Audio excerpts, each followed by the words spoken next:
What is up, everybody? As you can see, it is Best of the West, and I am Jake Thomas, alongside with Stacey Blackwood. Stacey, man, how you doing tonight, brother?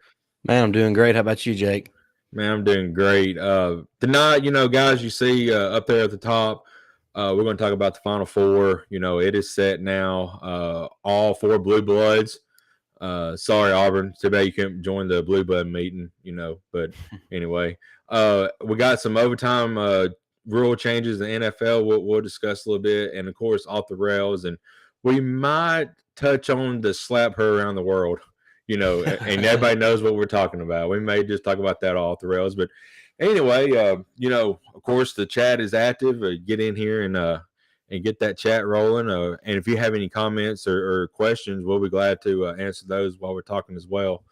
But we'll move right on. Stacey, Final Four set. Honestly, to me, the side that's got Kansas and Villanova, that didn't really surprise me. What did surprise me is UNC, how they have had a run here in Duke. I kind of had a feeling they was going to play hard for Coach K since his last season. We talked about that a few weeks ago. But UNC, they've been playing inspired here lately. What's your thoughts and how do you see it playing out? Yeah, like you mentioned, it's not really that surprising to see Villanova and Kansas there on Mm-hmm. that side of the bracket. But then, like you said, North Carolina's really been one of the surprises of the entire tournament. And uh, great job by Hubert Davis, their head coach, taking over for Roy Williams, another legendary coach who stepped aside. And now Coach K is in his final season. He's kind of making his final tour in the NCAA tournament, and he's found himself back in the Final Four, where he's been a bunch of Mm-hmm. times in the past with a chance to win it all. So he'll definitely go on a high note if he wins it all. It'd be the kind of a bookend finish for him there. But I'm with you. North Carolina is really the surprise of this tournament. If you think about it, other than what St. Peter's did, Right. you could make the argument that North Carolina had the best run in the tournament. Absolutely. And the way that North Carolina just handled St. Peter's, I mean, and I watched a lot of that game Sunday, but St. Peter's, they was trying to go to the basket. I understand that, but the length that Right. that North Carolina had on them guys down low, they couldn't get anything rolling. But that was St. Peter's offense. So, they drive the basket and then they try to kick it out once and then everything starts falling. But it just didn't work out. North Carolina was really good. And what was the white guy on North Carolina that was the 3-point that had a awesome game. That Yeah, Manic, I yeah, think. yeah. Brady Yeah, Manic. yeah. He was lights out in that game. It was Yeah, kind of tough. it's tough for St. Peter's. I mean, there's only Hmm. so much you can do when you match up with that kind of athleticism and skill that Yeah, North Carolina had and their size.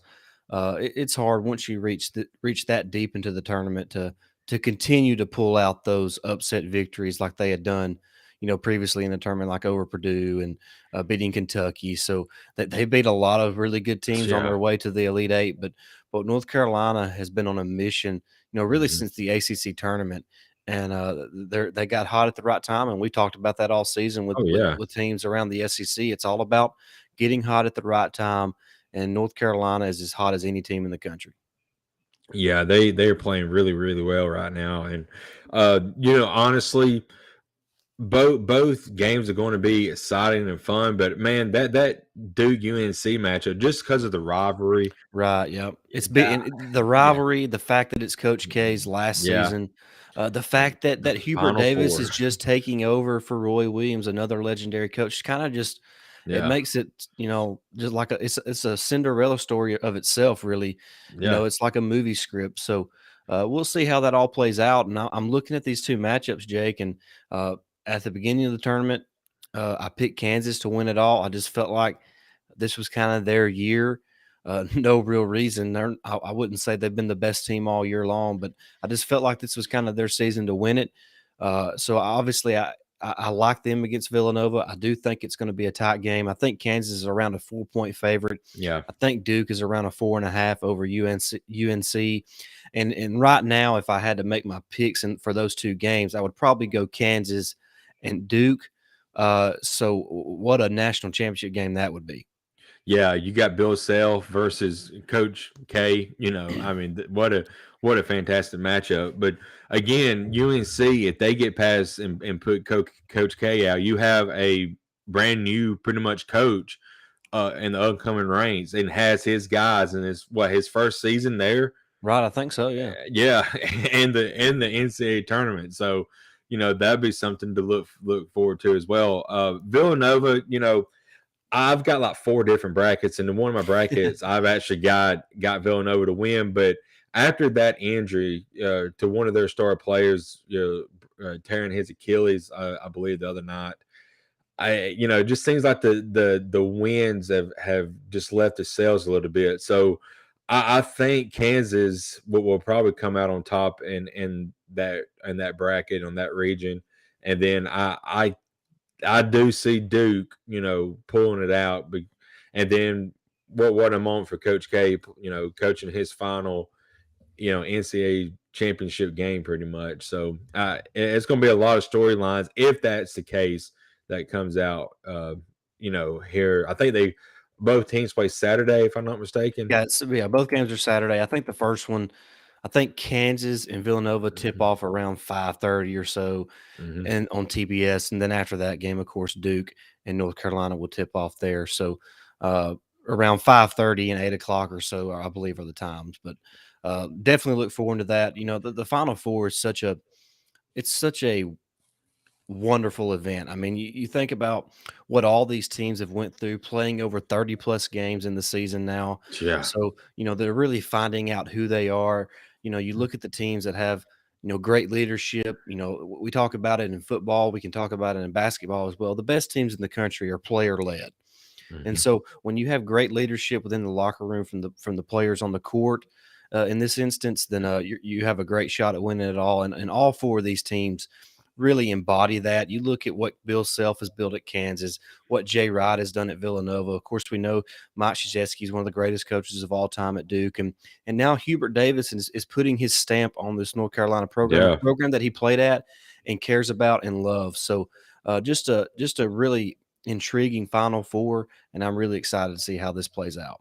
Absolutely. You just mentioned it like I did just a few minutes ago, but you have 4 or 3 established coaches, veteran coaches who have been in this spotlight before, and then you have the newcomer who this is all new to him. So, you know, I don't envision Bill Self or Jay Wright. They're still fairly young, so I don't see them retiring within the next 10 years. But I do expect to see some of these younger coaches, getting into the Final Four. I mean, I do expect Nate Oates to carry Alabama to the Final Four within the next couple of seasons.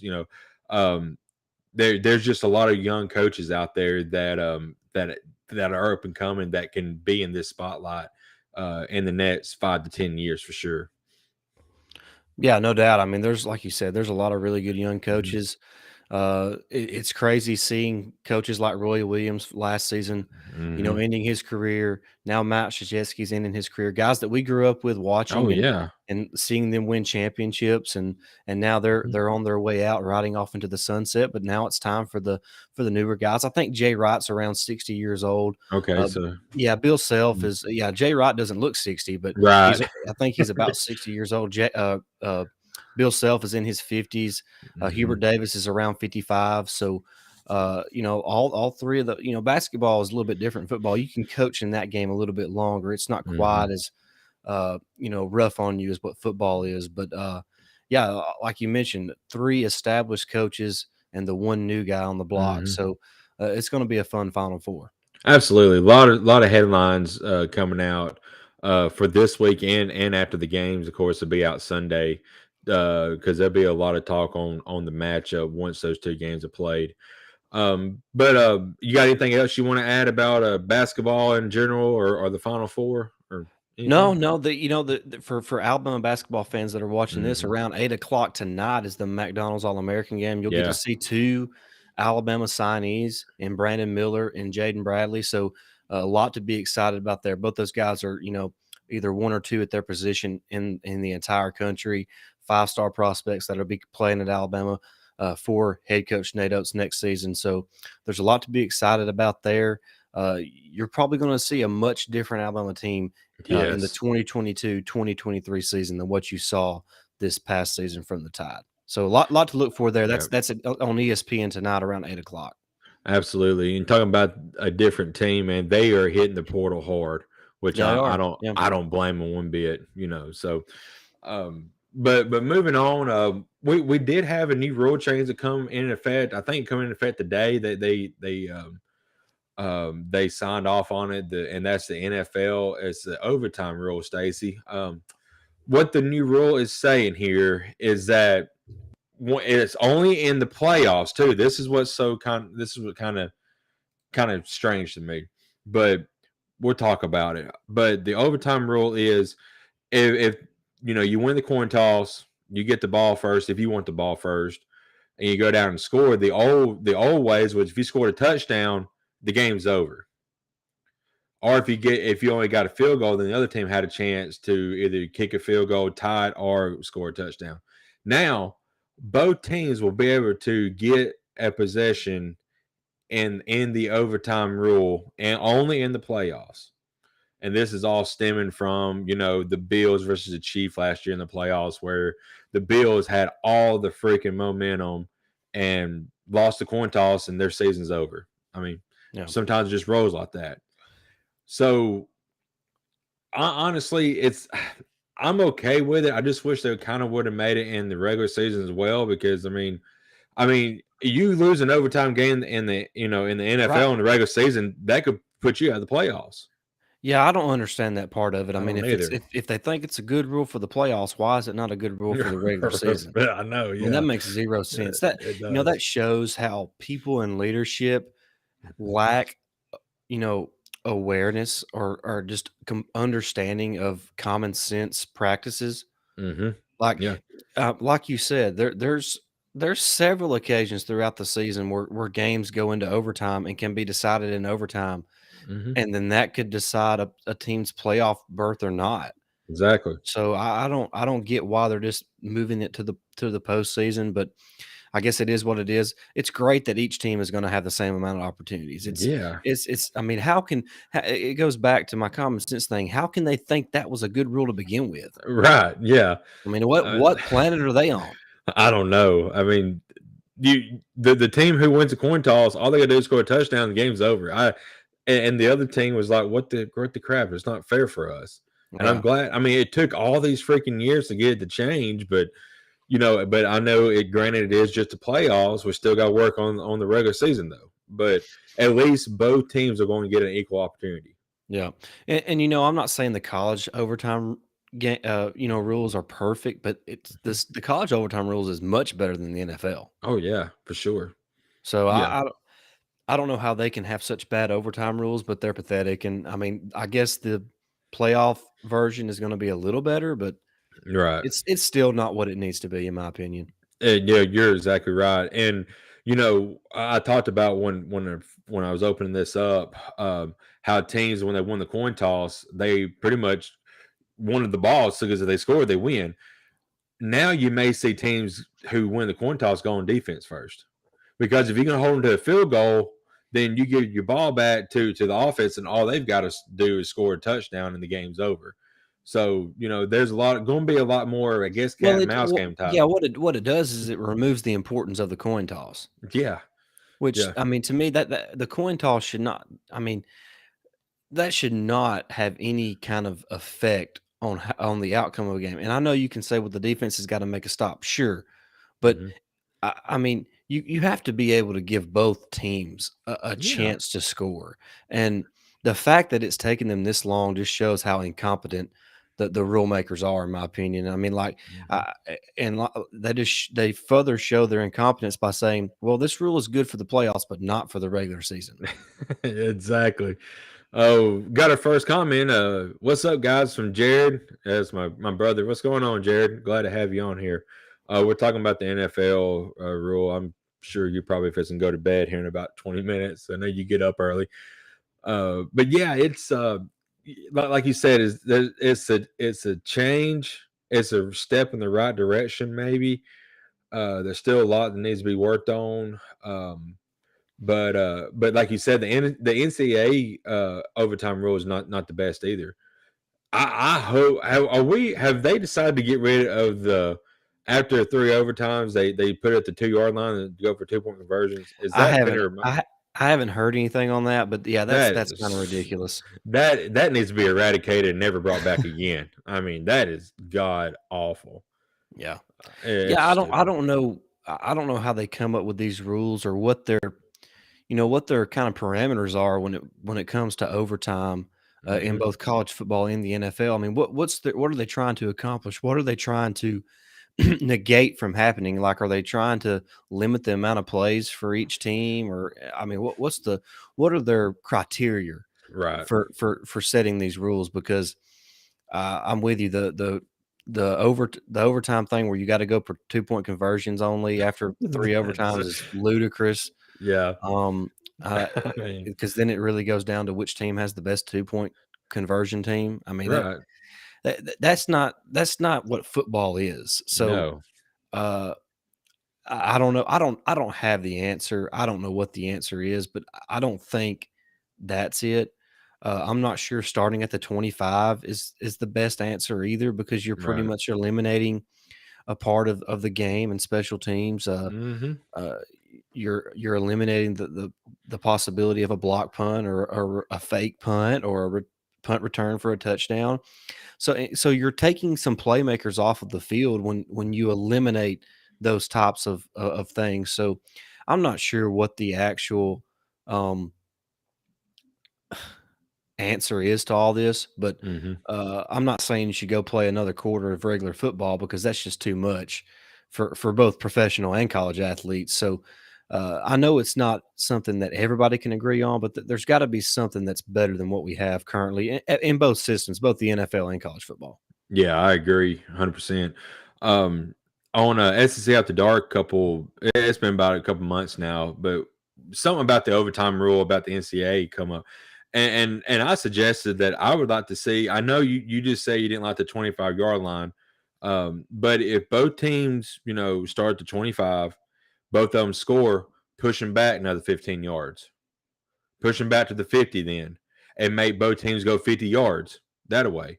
And if the first team that like the team that goes on offense after you push them back to the 50, if they got a punt, well, there you go. Now you have your chance of a block punt or an amazing punt return for the opposite team. So, like you said, you're taking some playmakers off the field when you start the 25.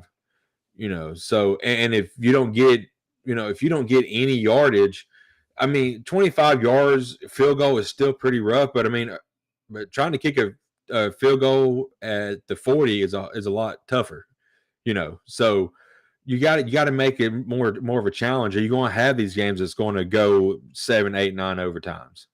Yeah. you know Well, and what they have to remember is overtime games hey, are Jordan. kind of few and far between anyway. So, like, Right. maybe it's best if we don't really overthink it because overtime is kind of rare if we're being honest. I mean, It is. I'm not sure how many college football games, what percentage of college football games every year go into overtime, but I would imagine it's a pretty small percent. So, I agree. so maybe not overthink these overtime rules. Kind of keep it simple, Yeah. But uh, I just feel like on the new NFL rule change, if it was good enough for the playoffs, why is it not good enough for the regular season? Makes Yeah. no sense to me. Uh, it's just I don't really know what to even think about it. I mean, that's my only gripe with it. I'm Yeah, glad that the other team is getting a shot, right. but you've Well, got to like you have said, that in yeah. the regular season too. It's going to happen. Eventually, a team is going to miss out on the playoffs because they haven't changed the overtime rules Yep, in the regular season yet, like to match the rules of the playoffs. and that's going to be another discussion. Then that's going to have lead another a rule change. Just do it all at one time. Be done with it. I Right. just don't understand. You know, I would be willing to bet in 5 years it'll be in the regular season too. yeah, heck, it might not even be that long. Yep. We may have this rule in before we have a playoff expansion in the NCAA. Maybe. Maybe, who knows? I would probably be willing to take that bet. Yeah. Probably so. I think comes in the next 3 years, and you're probably looking at least 5 to 6 for the playoff expansion. So Yeah. you know, but anyway, anything else you want to add on the No, that's pretty much it. I've kind of said my piece on the overtime situations. yeah. We didn't really look much at the combine, but I just want to say real quick, the Alabama boys, look really good, and I think some of them helped their draft stock. I think our pro day is coming up It's here in a few tomorrow. days. Tomorrow, Tomorrow. okay. So there's another chance for the guys to step up big time. Evan Neal, he's probably he should be the number one overall pick, but he ain't going to fall out of the top three. I'm pretty sure of that. So Yeah, well, the mock drafts are starting to place him down to around 5 or 6 to either the Giants or the Panthers, and a lot both can need change. help. Yeah, a lot can change over the next month. It's still 30 days away from the first round of the draft, so a lot can change because there's more pro days. There's Right. probably going to be some trades, some different free agent signings, so a lot Hmm. can change between now and then. So uh, mock drafts are just mock drafts. They don't really mean anything. They're just, for clickbait is really all it is. Right. Um, but I could see Evan Neal being anywhere inside. He's going to be in the top 10. There's no doubt Yeah. about it. And I would be willing to bet he's within the top 5 because there's not too many 6'7" and a half, 330-pound dudes that look like him, that move like him, and that can play football as good as him. So, I mean, he was really an All-American talent at right guard, at right tackle, and then at left Hmm. tackle in his final season in Tuscaloosa. So you look at a guy that can play the Hmm. entire offensive line pretty much. I bet if you wanted to play center, he could probably pick that up and play that as well. So Yep. you're looking at a guy who I think is a future Pro Bowler and could be a really great NFL football player. I agree 100%. And depending on how everything plays out tomorrow, Brian Robinson, he's looking like, to me personally, he could sneak in that second round and a late second talent potentially. You I know, would be surprised if he's drafted Mhm. in the second round. Running backs are just not priority anymore. No, they're Uh, not. You're right. and there's a few guys above him like Kareem Walker, Brees Hall, James Cook. Zamir White. There's a few that are looking like they're probably and possibly ahead of him. He did run a really good time at the NFL Combine. I think a 4.53, which is a really great Yeah. time for a guy that's over 6'2", almost 230 pounds. So he had a really good showing at the combine, and I'm really happy for him because he's a guy who doesn't really get a lot of love. But I think he's going to make Mhm. an NFL team happy. I'm looking probably around the 4th round range, in my opinion. But like I said, anything can happen. He Right. works out great tomorrow. I mean, who knows? He could move up to the second round. You just never know with these You guys. You never never, know. and all it takes is one team to fall in love with you. I mean, That's like, right. like you said, the 49ers fall in love with Brian Robinson tomorrow. They got a second round pick. You know what? Hey, we're going to take Brian Robinson here. That's right. So, And all it takes is that one team that falls in love with you, and you're on your way. that's right. So, a lot to look forward to. I think the draft is in June No, or no, no. April. April, ain't it? It's in 30 days. Yeah, it's April. April 28th is the first is the first round. I don't know why I always get it and the NBA draft mixed up, but I always do because I think the NBA draft's like in June or something like Yeah, that. But most of the time it is. Yes. yeah, but anyway, that a lot to look forward to there. But before we get off here, we're gonna go off the rails a little bit. I'm sure everybody saw, as I coined beginning of the show, the slap her around the world. My question to you, Stacey, do you think it was all set up just for like a stunt to get more viewership to the Oscars? Because everybody's still talking about it. Yeah. I don't know. I didn't watch it. Obviously, I just I didn't seen either. the I stuff just on Twitter about it, and that when it started exploding. But that's always possible. Mhm, Um, I guess I'm not. I don't think it was personally. I think it was actually legit. mhm. And we can go back and forth on the whys and why nots of what happened, but uh, my thoughts are pretty simple. Uh, when a comedian is on stage, he's going to make Yeah, jokes. exactly. Yeah. I mean, I mean, yeah. I don't know. I mean, it's a That joke. yeah, that could have been Dave Chappelle up there. He would have said, this, I Well, mean, if it had been joke. Dave Chappelle up there, Will Smith been laying on his Yeah, back, I well, that's guarantee true. it. That's true too. Yeah. So it's kind of we're not going to talk about the other issues that have been the elephant in the room about them about Oh my Smith god! I and mean, that's yeah what I mean. Like they act like they got some kind of great marriage when yeah when obviously yeah they.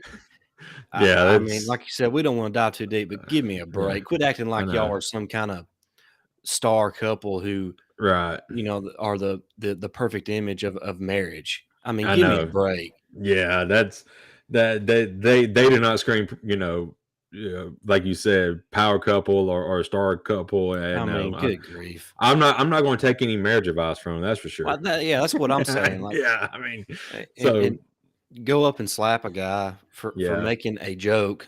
a joke because he's a comedian. A comedian made a joke, and you were surprised. Yeah, exactly. Good So, grief.